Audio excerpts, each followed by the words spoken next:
asalaamaaleykum mbokk internet yi Senfootball TV nuyu naa leen bu baax jeex leen di am mbégte saa su ne defal leen vidéo yéen ñiy bés seen maa leen wax welcome bienvenue abonné leen cliquer leen si cloche boobu ngeen gis vidéo bi ñu dugal ngeen mën ko salaam bañu fàttee tamit vidéo c'est très important yéen ñi am foo leen problème pour seen ay match yi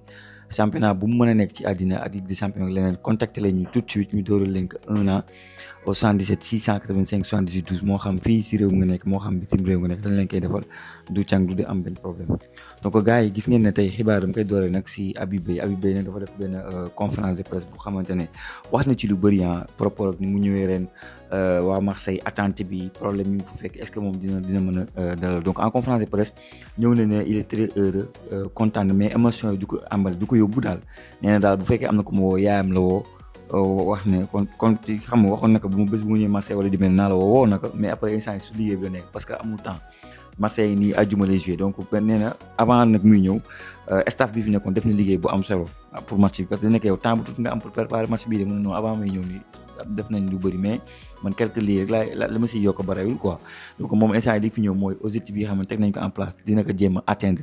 Marseille a des joueurs de qualité ba pare dem na sax ba wax si Pape Diouf mais Pape Diouf da nga koy wax Marseille moom bu tàngee na nga bàyyi mu tàng yow na nga seet yow Marseille lu mu tàng na nga seet mu ne Pape Diouf papaam la quoi donc Pape Diouf aussi de passage ñu ngi koy ñaanal yàlla xare ko àjjana yu gën a kawe parce que moo nekkoon coach olympique de Marseille si Covid bi la gaañ ñeneen koy fàttaliku bu baax donc ñoom dañoo fonk donc kii di Pape Diouf surtout que Pape Diouf moo ko andi Marseille donc wax na ci loolu donc wax na aussi tamit si décalage Rennes ak Marseille mu ne Rennes ak Marseille c'est différent c'est même pas la même ambiance la même façon pression bi nekk si Marseille moo ëpp mais moom ñu bëri naan di est-ce que c'est très tôt rafetee mu ne moom chaque jour que jëfee day jàng donte national la jógee dem Ligue 1 instant am na sax expérience Ligue 1 chaque jour que jëfee day jàng te loolu du lu muy bàyyi xel moom instant bu fekkee am na lu muy bàyyi xel c'est l'objectif bi nga xamante ne Benatia bi nga xamante ne moom moo ko andi Marseille supporter Marseille di ko xaar nee na ensemble bu ñu travailler ensemble mën nañu atteindre les objectifs et que Marseille am na des joueurs de qualité donc mu nekk benn conférence de presse bu xamante ne de manière générale il a été honnête il a été sincère sans pourtant moom c'est un très bon communicant ñun ñëpp xam nañ ne moom Habib Beye bu fekkee wax rek moom macha allah moom il communique bien et même tempérament wax nañ ko mu ne sama tempérament mu ne en général moom bu sedd la xam nga gars yi waaree ne yow commencé bu bëgg a génne Habib Beye si dans le contexte comme quoi day yuuxu day def ay affaires yu xamante ne ba Brice Samba mais maanaam gardien bu ren xam nga nee na man je suis quelqu'un de calme bu tey bu xam li may def xam naa fi ma jëm xam naa sama objectif xam naa li may xaar tey ensemble ñoom nee na mën nañu atteindre donc lii di objectif yi xam Marseille mooy gagner la Coupe de France qualifier donc en Ligue des Champions. Bonne nouvelle pour les supporters de Barcelone après 2 défaites donc que ça soit championnat et donc voilà ak coupe bi xam nga muy coupe d'Espagne bi xam ne Atlético moo leen gagné du coup am nañ bonne nouvelle mooy Pedri est de retour à l'entraînement je pense que Pedri va tout changer le milieu certes Barça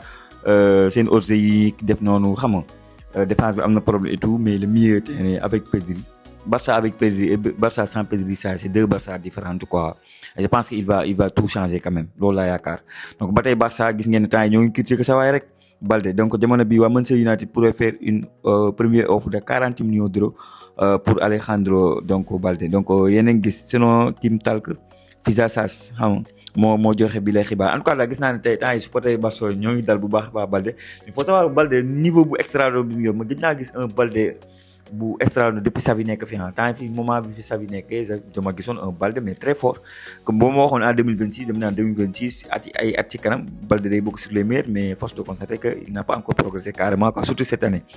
Breaking news Trent Arnold sera proche d'un retour à Liverpool selon Mirror li doy na waa li moom gëwuma ko moom pourtant tas ko xibaar bu rëy la nekk foofu du côté de Angleterre parce que xibaar yi boo ko gën a rëy comme l'équipe rek en France quoi maintenant ki mënta signer 1 an blessure certes sonn na ko Liverpool reste son club de cœur mais je pense pas qu'avec après 1 an rek mun a day dem yoonam gëwuma ko peut-être que adaptation mën na compliqué làkk espagnol c'est toujours compliqué pour les Anglais ñuy expatrier anglais moom bu expatrier rek maa ngi gis joueur triplé moom nekk na fi Atlético waaye léegi bëgguñu ko jaay mais moom nee na mënut a woon adapté wu quoi la vie en Espagne arrangé ko woon mu dem Newcastle mais loolu la mais Arnold kaa am te différent je pense blessure moo gën a sonn mais gëw ma dina delluwaat Liverpool quoi. Beneen information Manchester United ba tey est favori pour signature de Endrick kii aussi gëm naa ne Real va tout faire ba tey Visages bii ne kon nañ ko xam taskatu xibaar bi li muy joxe ay info mercato bëri na lool xam naa ne Endrick moom par rapport ak ses prestations moom loolu moom ñëpp xam na ne équipe nañ koy xaar ba pare dañ ne rôle am maa ngi fan yi temps yi passé agent am ne rôle am moom daaw day changé bu maatee Real Madrid li doon comme ni bu fekkee du loolu moom il préfère même rester du côté de Lyon ñu abale leen ko beneen 1 an avec Lyon mu jéem a gën a progresser en Ligue 1 française et pourquoi pas Lyon ak seen saison bi ni mu baaxee jouer la Ligue des Champions et ba tey c'est un jeune joueur après ñëwaat Real Madrid mais nee na moom il faut que mu changer du demaat du côté de Real Madrid ñu koy teg si banc bi maintenant Manchester United ça peut être un très bon choix avec Carrick bi xamante ne Manchester United new look la ñu andi ça fait un bon moment que Manchester United joue bien résultat bi est là. Donc, ils sont prêts pour se qualifier en Ligue des Champions l'année prochaine. C'est Old Trafford, donc pourquoi pas dem foofu. Ba tey dañuy toog ne Manchester United, on va parler cette fois-ci de Harry Maguire bi xamante ne Al-Qadsiya moo koy laaj. Donc mu nekk benn équipe boo xamante ne bon xam ngeen que si Mbaye Diagne je pense donc taskatu xibaar beneen bu gën a mag foofu tamit Zessen moo xamale ne donc mën na dem foofu très convoité moom maanaam ñu ngi koy bàyyi xel bu baax a baax. Maguire ne bokk na si joueurs yi gën a yëpp mais Maguire en général dafay de très bons matchs bon de la tête très intelligent mais souvent gars yi bu ñu bëggee ba xas teg la benn étiquette rek teg nañ la benn étiquette à voir ndax anglais yi sawar nañu Angleterre fële Arabie Saoudite donc anglais yi taxuñu ko sawar jóge dem fële Arabie Saoudite c'est vrai on va avoir de joueur bi xam fan yii pass defal naa ci moom découverte Kevin Feeling wala nga ne Kevin Boubacar Feeling avant-centre de 17 ans bi nekk ak Athènes bële moom nag jamono bii may wax ak yéen nii Newcastle étudie la possibilité de le recruter parce que temps yi passe Manchester United moo si gën a sonn Manchester United sax dossier bi moo si gën a nekk en avance par rapport ak ñeneen ñi man loolu bokk na si li ma gën a interpellé moo tax ma def si découverte mais on a tellement de bons joueurs que bon dama doon wax ne garaawul quoi mais bi ma gisee Manchester di si incité l'année dernière déjà 16 ans di si incité di dem foofu di superviser ren jii ma gis ne dañ ko bëggoon jël si mercato bi nii rek ma si dañ taxawaay nag amatul toogaay boog amatul plutôt foog ma wax si booy bi def ñu di découverte si toutefois la fédération gis nañ ko wax ñu gis ko mais man l'objectif c'est juste pour que ñu am équipe espoir et temps yii nii samay vidéo yëpp dinaa fexe le maximum ma koy wax samay vidéo ba mu yegg fi mu war a yegg que dañu war a am équipe espoir jël tous ces jeunes joueurs andi leen en tout cas kii moom bés bu demee Manchester United ba commencé am temps de jeu ba commencé jouer wala Manchester United li ñu yaakaar ci moom mu am gis ñun moom Sénégal ñu ci génne suñu bopp xam ne ñu xooli leneen quoi en tout cas c'est un très bon joueur et très intelligent Szoboszlai joueur bi bokk na si joueur yi xamante ne jamono bi dañuy dugal coup franc moom nag jamono bi xam ngeen ne moom Real la bëgg a dem c'est son club de cœur selon ay taskatu xibaar du xamante ne moom bokk foofu lay rêvé quoi du mu wax club bi que fa lay rêvé Liverpool loolu la xam Liverpool instant dañu ko bëgg a prononcer donc ñu ne Liverpool progresse dans la discussion avec Szoboszlai pour une prolongation de contrat selon Tim Talk donc nii may wax ak yéen nii ils vont tout faire pour mu prolonger mais joueur bi dafa bëgg a dem de et que temps yi passe ñëpp xam nañ ne moom benn objectif la am dem Real Madrid aussi bëgg nañ bu ñu jaayee Camavinga comme ñu jël ko. On va parler du joueur bi xam ñu bëri dañu yaakaar ne sénégalais te du sénégalais Wolverhampton réclame 57 millions d'euros pour Matheus maanaam kii mu nekk origine Guinée-Bissau guinéen la quoi moom muy juddoo donc Portugal nekk di jouer Angleterre parce que dafa teel a dem. am origine donc Guinée-Bissau pour Sénégalais yi xam ne souvent dañ keroog rek démb rek gisaat nañu match bi mu def contre Arsenal encore un très bon match équipe yu bëri ñu ngi koy bàyyi xel donc Manchester United ci la bokk xam nga donc ak yeneen équipe mais donc c'est-à-dire 57 millions d'euros quand même c'est beaucoup d'argent Angleterre moom c'est comme ça xoolal équipe bii rek équipe ba mu jël ndaara et pourtant ñoo ngi bëgg a jaay seen joueur 57 millions d'euros c'est incroyable gars mu jógee foofu non De Paul moo gën a neex ci àddina nee na gagner MLS moo gën a compliqué gagner Ligue des Champions moo gën a métti quoi Ligue des Champions ak niveau bi fa nekk Ligue des Champions xam ne daa métti moom moo ngi nii génn ba jeexee mën ko jël foofu nga ne jël MLS bii moo gën a yomb bàyyi sa xel muy fooy gars yi de toute façon yéen boo xaar ngeen ci am De Paul mii daal bëgg na lu neex Messi quoi noonu ma tooñ ñi fan Messi xam nga De Paul moom mooy gardien wu Messi quoi moo tax mu ay waxam yi bon mooy loolu. On va parler de Igor Tudor bi wax ne à Tottenham je veux jouer un football offensif oui mais intelligent je pense que li tax mooy indiqué moom mii c'est pour parler de Pape Matar Sarr je pense que Pape Matar Sarr peut être ce joueur là bi xamante ne l'aspect offensif avec Igor Tudor il va énormément progresser Igor Tudor c'est pas quelqu'un bu xamante ne da ngay téebal bi di jouer à la baballe c'est quelqu'un boo xam ne il aime attaquer man mi nga xam Marseille moom c'est quelqu'un boo xam ne il attaque maintenant nag il est passé côté de son football du côté de la Juve Juventus,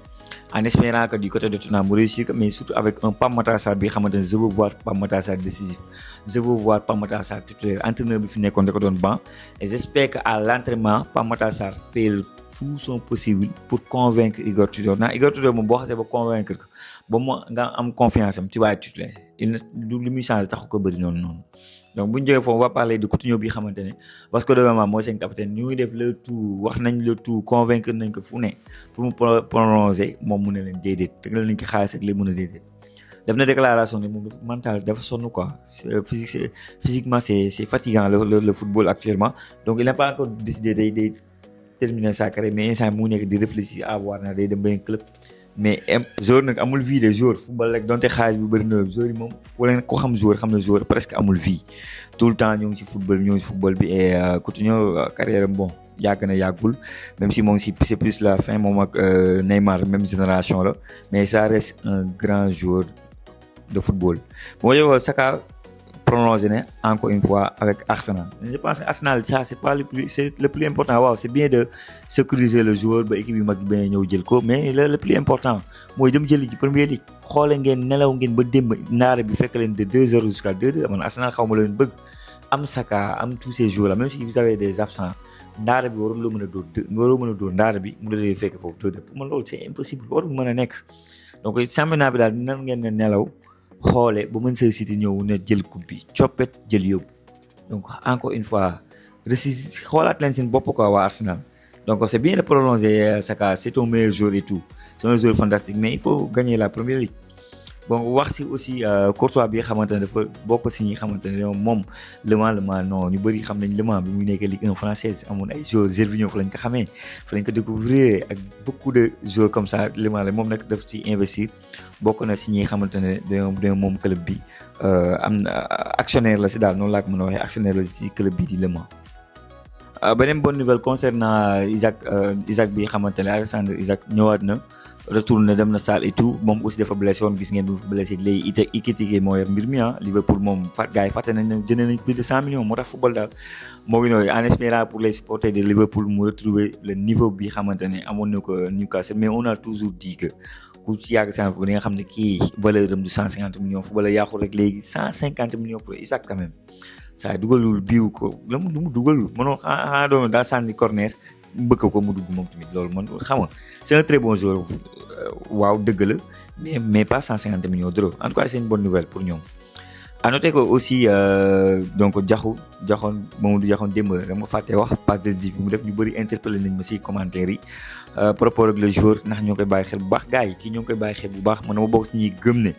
le mois de mars bi xam ne ñu joué Gambie boobu noonu wala joué Pérou, c'est un mois boo xamante ne mën nga oo 2 à 3 jours 2, 3, 4 jours quoi max. Et ces 2, 3, 4 jours yooyu man boobu Mamadou Diakhou si laa ko boole c'est un profil boo xam ne mooy wane boppam au plus haut niveau maanaam en Ligue des Champions. Wane na ko contre Marseille, gisaat nañ ko contre Atlético tamit ça fait réfléchir, franchement, surtout que boo xamee ne Mali mu ngi sur le dossier, donc boo ko mënee am sécuriser que même si mën nga am ce groupe pour la Coupe du Monde, mais ce genre de joueur boo leen mën a amee sécuriser leen rek def ko.